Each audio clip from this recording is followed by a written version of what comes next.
Hi everyone, welcome back to our channel. ఆహా మన వంటలు.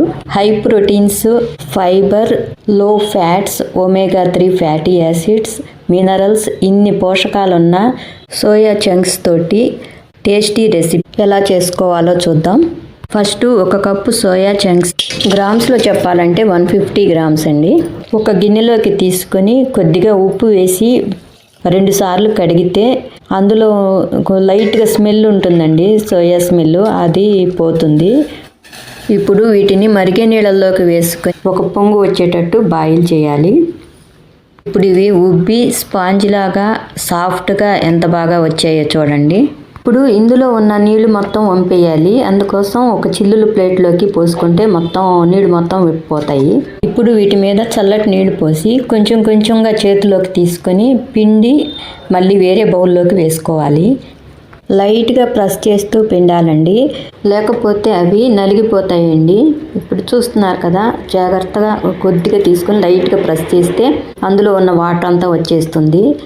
ఇలా వాటర్ వచ్చేస్తే మసాలాలంతా పట్టి చాలా టేస్ట్గా ఉంటుందండి కర్రీ కోసం ఆనియన్స్, ఉప్పు, కారం, పసుపు, ధనియాల పొడి, 2 ఎగ్స్ కావాలి. మసాలా పేస్ట్ కోసం కొద్దిగా ఆనియన్స్, చిన్న అల్లం ముక్క, 5-6 రెబ్బలు వెల్లుల్లి, హోల్ గరం మసాలా, 3-4 జీడిపప్పు, పుదీనా కూడా చేర్చి మిక్సీ పట్టుకొని పేస్ట్ చేసుకోవాలి. ఈ ముక్కలకి ఉప్పు, కారం, పసుపు, 1 స్పూను శనగపిండి కూడా కలిపి అన్నీ కలిసేటట్టు మిక్స్ చేసుకోవాలి. ముక్కలు అన్నిటికీ పట్టేటట్టు జాగ్రత్తగా కలుపుకున్న తర్వాత ఒక 2 ఎగ్స్ కూడా బ్రేక్ చేసి అందులోకి వేసుకొని అవంతా బాగా కలిసేటట్టు ఇంకొకసారి కలుపుకోవాలి. ఎగ్గులో ఉన్న సొనంతా ముక్కలకి బాగా పట్టిన తర్వాత ఒక 5 మినిట్స్ పక్కన పెట్టుకొని మిక్సీ పట్టుకున్న మసాలా పేస్ట్ని కొద్దిగా తీసుకొని ఇందులోకి వేసుకొని కలుపుకోవాలి. ఎగ్స్ వేసాం కదండి, ఈ కర్రీ చికెన్ టేస్ట్తో చాలా బాగుంటుంది. చికెన్ ఇష్టపడిన వాళ్ళు కూడా ఇది చాలా ఇష్టంగా తింటారు. మ్యారినేట్ చేసుకుని తాళింపు వేసుకుంటే ఇక కర్రీ రెడీ అయిపోయినట్టేనండి. చికెన్ టేస్ట్తో చాలా చాలా బాగుండే ఈ కర్రీని మీరు కూడా ఇలాగే చేసుకుని మీకు టేస్ట్ ఎలా అనిపించిందో నాకు కామెంట్స్లో చెప్పండి. తాళింపు కోసం సన్నగా తరిగిన 2 ఆనియన్స్, 2-3 పచ్చిమిర్చి, 2 బిర్యానీ ఆకులు వేసుకొని లైట్గా ఫ్రై అయ్యే వరకు, అంటే పచ్చివాసన పోయే వరకు వేయించుకొని ఆనియన్స్ కొంచెం వేగిన తర్వాత కొద్దిగా పసుపు, కొంచెం ఉప్పు, 1 స్పూను కారం, ఆ తర్వాత ఇందాక పేస్ట్ చేసి పెట్టుకున్న మసాలా పేస్ట్ని కూడా వేసి కొంచెం వేగేటట్టు కలుపుకోవాలి.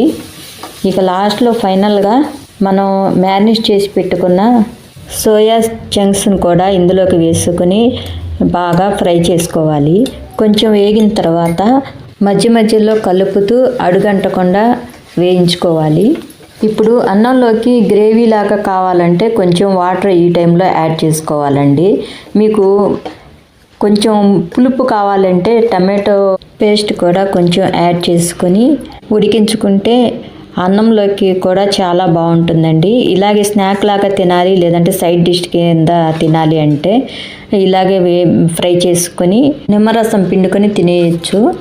అన్నంలో కూడా పొడి పొడిగా కలుపుకొని తింటే చాలా బాగుంటుందండి, బిర్యానీ టేస్ట్ వస్తుంది. మూత పెట్టి మగ్గించుకుంటే మసాలా ఫ్లేవర్స్ అంతా ఈ పీసులకి పట్టి టేస్ట్ చాలా బాగుంటుంది. ఇంకా డిష్ అవుట్ చేసుకొని సర్వ్ చేసుకోవటమేనండి. Tasty meal maker curry ready అండి. మరొక కొత్త రెసిపీతో మళ్ళీ కలుద్దాం. Thank you for watching.